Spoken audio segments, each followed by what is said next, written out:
Good morning, everybody. It is Christopher Thunder here from the world's dirtiest workshop, talking to you about car stereo installations and doing them right.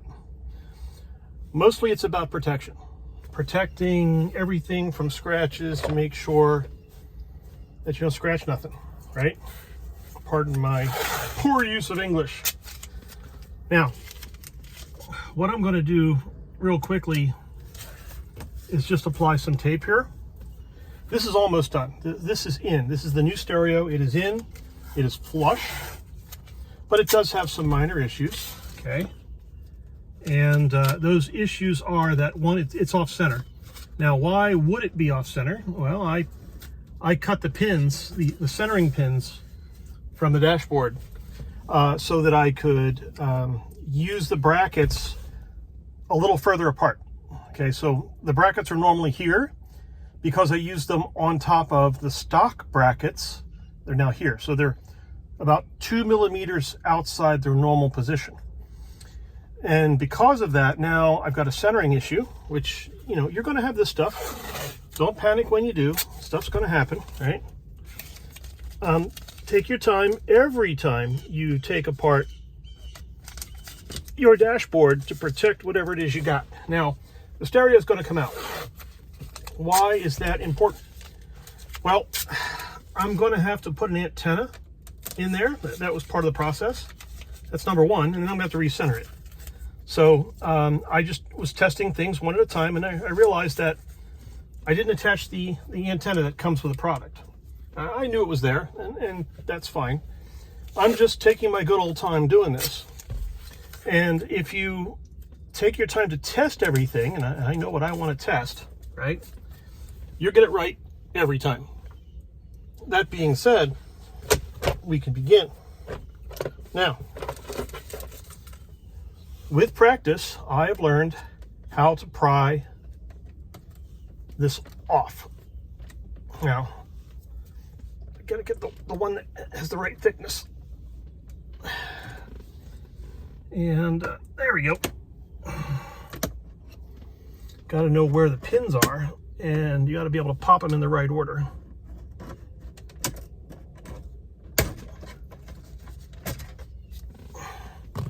Now there's a frame that's going to come out.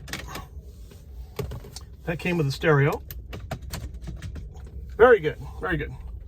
I'll just put this down over here in the footwell of the steering wheel. Now the question becomes, can I move this over to get this to fit correctly? And the answer is no. This mount point here is all the way over against the plastic here. That is a bit of a problem. That really is.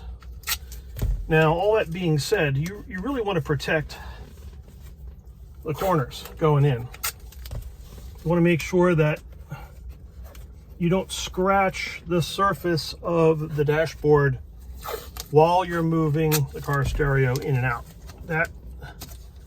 That's going to be real important. You see, I do a really good job here, and I don't scar anything while I'm working. Right? You don't want to accidentally touch metal to plastic. If you do, you're going to have a nightmare on your hands. Especially if you're getting paid to do it, right? You don't want your customer saying, "Hey, look, you know, you did a great job with the car stereo, but I got a giant gash in my dashboard, and you cannot fix that, so I'm not going to pay you," right? Okay, now that I have this in, I'm ready to extract this. But what I want to do is I want to put a T-shirt in here. I have sleeves cut off. I'm going to push a sleeve in here and push a sleeve in there, and then what I want to do is I want to protect this lower area. Now, why would I want to do that? Well, it's open. There's a gap in here between the face and the vents. Now, it's one thing to drop a screw down there. That vent is actually angled down that way, even though the car is sitting up on a slope. That is a bad thing. You do not want to drop a screw down in that vent, down in that duct. That would be a very bad thing. So you want to make sure that you fill the ductwork with your T-shirt or a cloth or a tissue or something that you can remove. just like working on a motorcycle engine. You don't want to drop anything in there. You just don't, right? This is going to be the final removal of this stereo, and everything should be fine from this point forward. Now, all that being said, you don't just want to protect the dashboard itself, you want to protect the face of the stereo too. You really do. So I'm going through my second roll of blue tape here, okay, to do this. It's either this or $1,000, right? I would much rather buy the rolls of blue tape than pay somebody $1,000 to scratch up my dashboard, right? Okay, so now that that's done, I might have a pen in here so I can mark this. Yeah, I got a pen. That's good. All right.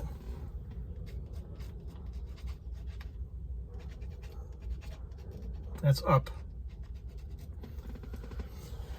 Okay, that makes it a lot easier, so you're not getting it all reoriented and then trying to install it that way. That kind of sucks. Okay, now I can come back with a screwdriver and get this out, and I'm ready to go. So, t-shirt first. Now, what I can do, I can also put my gloves in here, right?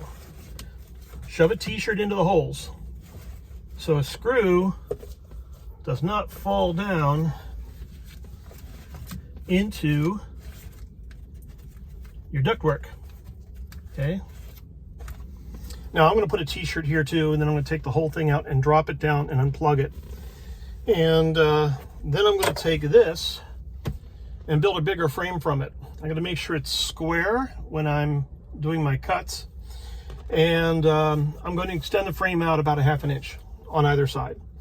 And I'll probably use a piece of Lexan, and then I'll just use a scoring blade to cut that out, snap it, and then quickly file out the inner rectangle, and on it goes, and it's done. And then I can just paint it from the back side, and it'll look nice and glossy. So that's the end of that. This car stereo does not fit this dashboard. It does not. But it's an excellent car stereo. And people say, well, why don't you get a Pioneer? You know, why don't you get one of the big name brands if you're gonna get some excellent car stereo sound? It's because the sound has nothing to do with the brand. The sound quality has nothing to do with the brand. It has everything to do with the setup of the car. Now, okay, if you get a Walmart car stereo, you're gonna get crappy sound, right? But if you get a decent one, like an A-Toto, right, you're going to want to modify the doors and the dashboard and other places like that to make sure that you get good quality sound. You don't get any reverberation or anything like that that might be outside of what you would normally call quality sound. So you don't want the speakers sounding good and then the car echoing everything. That sucks. That just sucks. My dad had a premium sound system in his old Dodge Lancer. I said, hey, you got this premium sound stereo in here, and it sounds like crap because it sounds like it's echoing everywhere. It's because Chryslers back then in the 1980s didn't have any sound insulation in them. Yeah, when you take apart a Honda, the first thing you notice is that there's sound insulation. When you take apart a Dodge, you're not going to have any. It's going to suck. But that's how cars used to be made back in the 80s. So, hey, thanks for watching me, Christopher Thunder, from the world's dirtiest workshop. I'm going to get busy on removing this and getting that car Ant 10 installed and getting this shifted over. I'm going to have to slice off a little bit of metal there and then put it all back in. Have a great day. Bye-bye.